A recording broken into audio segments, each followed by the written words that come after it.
বাঁশদ্রোণীতে নবম শ্রেণীর পড়ুয়াকে পিষে দেয় গতকালই পে লোডার। সকাল 7টার পর এই ঘটনা যখন ঘটে তখন থেকে উত্তেজনা ছড়ায় এলাকায় এবং বারবার স্থানীয়রা বলেন রাস্তার এই পরিস্থিতি, রাস্তার এত খারাপ অবস্থা যে সেখানে রোজই নিত্যদিন একটা না একটা দুর্ঘটনা ঘটে এবং তার জেরেই এই দুর্ঘটনা।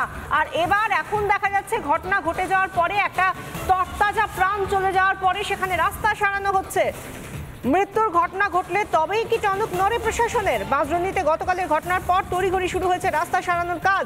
বাঁশদ্রোণীতে ছাত্র মৃত্যুতে ফিরল হুঁশ। আর এই জায়গা থেকে যখন তারা বারবার প্রশ্ন করছিলেন যে কেন 13 বছর ধরে যিনি একজন কাউন্সিলর রয়েছেন সেই কাউন্সিলর এতদিন পরে কেন ব্যবস্থা নিচ্ছেন, কোথায় তিনি? বাদিকে আমরা যে ছবি দেখতে পাচ্ছি, গতকালের যে রাস্তা যেভাবে দেখা যাচ্ছিল একেবারে জায়গায় জায়গায় গর্ত, এতটাই খারাপ অবস্থা, সেখানে কোনো গাড়ি একেবারে সুন্দরভাবে চলতে পারে এমনটা নয়, কোনো মানুষ হেঁটে যাওয়ার মতো রাস্তাও নয়। আর আজকে সেখানে একেবারে 24 ঘন্টার মধ্যে দুর্ঘটনা, 24 ঘন্টার মধ্যে তড়িঘড়ি রাস্তা সারাইয়ের কাজ শুরু হয়ে গিয়েছে।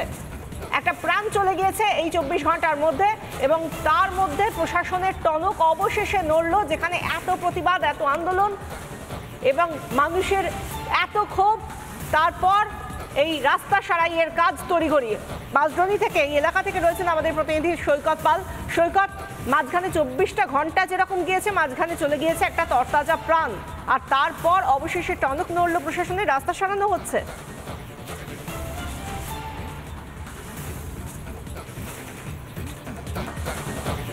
একদমই 24 ঘন্টা কেটে গেছে এবং তারপরে তড়িঘড়ি রাস্তা সারাই হচ্ছে, কিন্তু এর মাঝে একজন শিশু বা বলা ভালো একজন ছাত্রের প্রাণ চলে গেছে।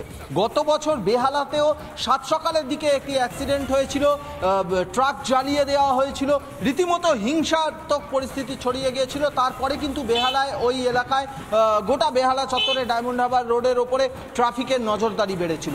সরকারি পরিষেবা ঠিকঠাকভাবে পেতে গেলে মানুষের প্রাণ বলি দিতে হবে, প্রশ্ন উঠছে স্বাভাবিকভাবে। আমি দেখানোর চেষ্টা করব এই যে যেখানে এই পেলোডার বা এই জেসিবি গাড়িটি অ্যাক্সিডেন্ট করেছিল সেই গাড়িটি এখনো পর্যন্ত সেখানে রয়েছে এবং এই যে রাস্তার ওপরে এই ঘটনা হয়েছিল সেই রাস্তা কিন্তু এখনো আজকেও অবধি সেই রাস্তাটা গতকাল যেরকম ছিল সেরকমই আছে, কিন্তু এই রাস্তার পাশ থেকে অ্যাডজাসেন্ট যে রাস্তাটি পাড়ার দিকে যাচ্ছে সেই পাড়ার ভিতরে ঢোকার রাস্তা আমি তোমাকে দেখানোর চেষ্টা করব। সেই রাস্তায় আসতে গিয়ে কার্যত মানে মালভূমির রাস্তার মতো, পাহাড়ের রাস্তার মতো পরিস্থিতি। এটি শহর কলকাতার 113 নম্বর ওয়ার্ড, কলকাতা পৌরসভার 113 নম্বর ওয়ার্ড, সেই ওয়ার্ডের রাস্তার এই পরিস্থিতি। এই যে রাস্তা, এই রাস্তার ওপরেই অ্যাক্সিডেন্ট হয়েছে, কিন্তু এই রাস্তা থেকে ঠিক এই আমি যে রাস্তার দিকে এখন চলে যাচ্ছি, আমার ডান দিকে এই পাড়ার মধ্যে যাওয়ার রাস্তায়, এই রাস্তায় কাজ শুরু হয়েছে। যারা কাজ করছেন তারা জানাচ্ছেন যে 18 ফুটের রাস্তা, এই 18 ফুটের রাস্তার কাজ অবশেষে শুরু হয়েছে এবং এই রাস্তাটি একেবারে পাড়ার মধ্যে চলে যাবে। 18 ফুটের রাস্তা অনেকটা বড় রাস্তা, কিন্তু প্রশ্ন যেটা স্বাভাবিকভাবে উঠছে, গতকাল অবধি এই রাস্তার কাজ শুরু কেন হয়নি? কারণ বৃষ্টি হচ্ছিল গত পরশুদিন, তার আগের দিন অবধি বৃষ্টি থেমে গেছে, কিন্তু গতকাল অবধি কাজ শুরু কেন হয়নি? গতকালকে এই ঘটনা, একজন ছাত্রের মৃত্যু, তড়িঘড়ি তারপরে কাজ শুরু করা হলো। তাহলে সরকারি পরিষেবা পেতে কি পৌরসভা কি গ্রামাঞ্চলে সরকারি পরিষেবা পেতে বা সরকারের কাজ শুরু করতে এইভাবে মানুষের প্রাণ চলে গেলে তবেই কি? যেটা দেখা যাচ্ছে যে এই যে 2-3 দিন বৃষ্টি হয়েছে বলে কাজ হয়নি, এটা যদি একটা অজুহাত হয় তাহলে আরেকটা বিষয় উঠে আসে, যিনি এত বছর ধরে কাউন্সিলর, এলাকার সাধারণ মানুষ বলছেন 13 বছর ধরে তারা বারবার বলেছেন রাস্তার অবস্থা এতটা খারাপ, তারা অভিযোগ করেছেন 13 বছর ধরে অপেক্ষা করলেন, অথচ আজকে এই কটা দিন পরে তারা রাস্তার সারাইয়ের কাজ করছেন। এটা কি করে হতে পারে?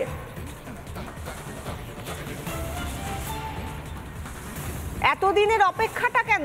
এই অপেক্ষার তো কোনো মূল্য মানে কোনো কারণ হতে পারে না। এই প্রশ্নটাই উঠছে যে এত দিন ধরে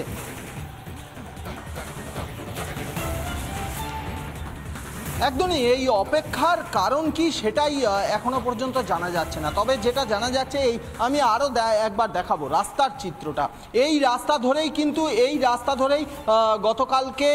গতকালকে ওই টিউশন পড়তে আসছিল ওই ছাত্র, এবং এই রাস্তার এই কন্ডিশন কিন্তু গোটা বাঁশদ্রোণীর একটা বড় অংশ জুড়ে, এবং বিগত 3 থেকে 4 বছর ধরে এই রাস্তার কাজ হচ্ছে, সঙ্গে পাইপলাইন বসানোর কাজ চলছে, দুটো কাজ একসঙ্গে চলছে।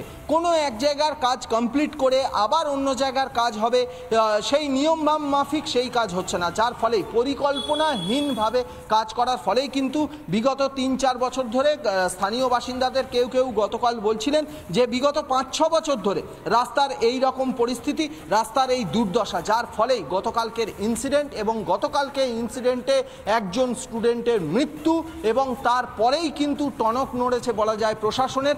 কাজ শুরু হয়েছে, 18 ফুটের রাস্তার কাজ শুরু হয়েছে, কিন্তু প্রশ্ন এটাই, গতকালকে অবধি কেন কাজ শুরু হয়নি? একজন শিশু বা একজন ছাত্রের প্রাণ চলে গেল, তারপরেই প্রশাসনের টনক নড়ল। তাহলে প্রশাসনিক রাস্তাটার উপর তুমি দাঁড়িয়ে রয়েছে, যেটা সেই ঘটনাস্থলের রাস্তা, সেই রাস্তা কতটা সরু, তার মধ্যে এরকম এবড়ো খেবড়ো, সেখান দিয়ে পেলোটার গেলে যে কোনো মুহূর্তে যে কোনো কিছু হতে পারে, সেই ছবিটা নতুন করে বলে দেওয়ার দরকার হয় না। ধন্যবাদ সৈকত। গতকাল 113 নম্বর ওয়ার্ডের যিনি কাউন্সিলর, এত বছর ধরে যিনি কাউন্সিলর অনিতা কর মজুমদার, তার সঙ্গে কথা বলেছিলেন আমাদের প্রতিনিধি অঞ্জলা ঘোষ। তিনি ঠিক কি জানিয়েছেন, এই রাস্তা খারাপ, রাস্তা সারাই সামগ্রিকভাবে কি বলেছেন এলাকার কাউন্সিলর, শুনুন।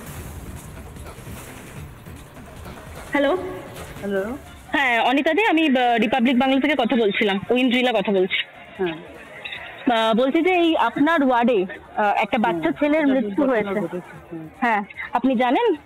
হ্যাঁ, জানবো না কেন। এখানের যে অভিযোগ রয়েছে, কাউন্সিলর এখনো পর্যন্ত সকাল 7টায় দুর্ঘটনা ঘটেছে, এখনো পর্যন্ত আসেনি। আপনি কি আসবেন এখানে? হ্যাঁ, নিশ্চয়ই যাবো, যাবো না কেন। দীর্ঘদিন ধরে রাস্তা সংস্কারের অভিযোগ উঠছে। এটা তো হচ্ছে, আমাদের তো রাস্তার বড় কাজ হচ্ছে, ড্রেনেজের কাজ হচ্ছে, বুঝছেন। এবার সেটা তো সময় লাগবে, তার জন্য পুজো বলে সামনে, তার জন্য রিপেয়ার করার জন্য আমরা রাবিশও বলেছি যে রিপেয়ার করবে। এরকম যে একটা ঘটবে কখনো কেউ বোঝেনি না। একটা বাচ্চা ছেলের মৃত্যু হয়ে গেল, দীর্ঘদিন ধরে তারা বলছিলেন যে রাস্তা সংস্কার হয় না, কোথাও 2 ফুট কোথাও 3 ফুট উচ্চতা রয়েছে। এটা রাস্তা হতে পারে? তার জন্যই তো আমরা রাবিশটা ফেলেছি, সমান করে দেবো বলে, তাই না। বৃষ্টি পড়ছে, কি করবো, প্রাকৃতিক দুর্যোগের জন্য তো কাজ করতে পারছি না। না, এটা তো এখানকার অভিযোগ রয়েছে যে বহুদিন ধরে কাজ হচ্ছে, তাও সংস্কার হয় না। না না, কাজ হচ্ছে, আমরা তো ফেলছি, কিন্তু যেই বৃষ্টি হচ্ছে সরে যাচ্ছে, তা কি করব, তাই না। চেষ্টা তো করা যায়, ফাইনাল কাজটা তো আমরা করতে পারছি। যদি যারা বলেছে তারা বাজে কথা বলেছে, হয়তো কোনো পরিকল্পিতভাবে বলছে। অন্য জেনারেল পাবলিক, কোনো দিনেশনগরের লোক, এটা দিনেশনগরের লোক কখনো বলবে না যে আমি যাই না। সবসময় আমরা দিনেশনগর, কারণ সারা ওয়ার্ড আমি করি। কাজ হয় না বলে অভিযোগ উঠছে, যদি কাজ হতো তাহলে হয়তো এই ঘটনা ঘটতো না, এমনটা অভিযোগ। না, সে তো কাজ হচ্ছে, আপনি চারিদিকে দেখুন না, কাজ হচ্ছে, আপনারা নিজেরাই দেখুন। ক্ষেত্রে যারা চালক ছিলেন পেলোডারের, তাদের দিকে অভিযোগ হচ্ছে তারা মদ্যপ অবস্থায় হাত সেট করছিলেন। কি বলবেন এ বিষয়ে? এখন সেটা তো আমরা দেখিনি, যে চালক সে কি ছিল বা কিছু, সেটা তো দেখিনি না। নিশ্চয়ই তার শাস্তি হবে, প্রশাসন যথেষ্টভাবে নেবে। আমি থানায় নিয়ে এসছি তার জন্যই বলতে, যে যেভাবে যে চালিয়েছে তাকে ধরুন আপনারা। এফআইআর নেওয়া হচ্ছে না বলেও স্থানীয় বাসিন্দারা অভিযোগ করছেন। না না, কে বলছে নেবে না কেন, নিশ্চয়ই নেবে। আমার ববিদা ফোন করেছিল, ববিদা বললো যে থানায় গিয়ে কমপ্লেনটা করে তারপরে যাবি ওখানে, তার জন্যই। 113 নম্বর ওয়ার্ডের যিনি কাউন্সিলর অনিতা কর মজুমদার, তাকে যখন জিজ্ঞাসা করা হচ্ছে যে রাস্তার এই অবস্থা কেন, তিনি বলছেন যে হ্যাঁ কাজ চলছে, বড় কাজ চলছে, সেই জন্য হচ্ছে। তাকে যখন বলা হচ্ছে যে এত দিন লেগে যাচ্ছে, তাতে তিনি বলছেন যে হ্যাঁ আমরা তো রাবিশ ফেলছি, কিন্তু বারবার বৃষ্টি হয়ে নাকি সবকিছু ধুয়ে যাচ্ছে। এই যে এতগুলো পরপর সাফাই, অথচ রিপাবলিক বাংলা যখন গতকাল থেকে নাগাড়ে খবর করে গেল, তারপর একটা প্রাণ চলে যাওয়ার পর এই খবর, তারপরে খবরের পরে দেখা যাচ্ছে যে একেবারে 24 ঘন্টার মধ্যে রাস্তা সারাইয়ের কাজ শুরু হয়ে গেল। তাহলে এতদিন ধরে কেন হলো না?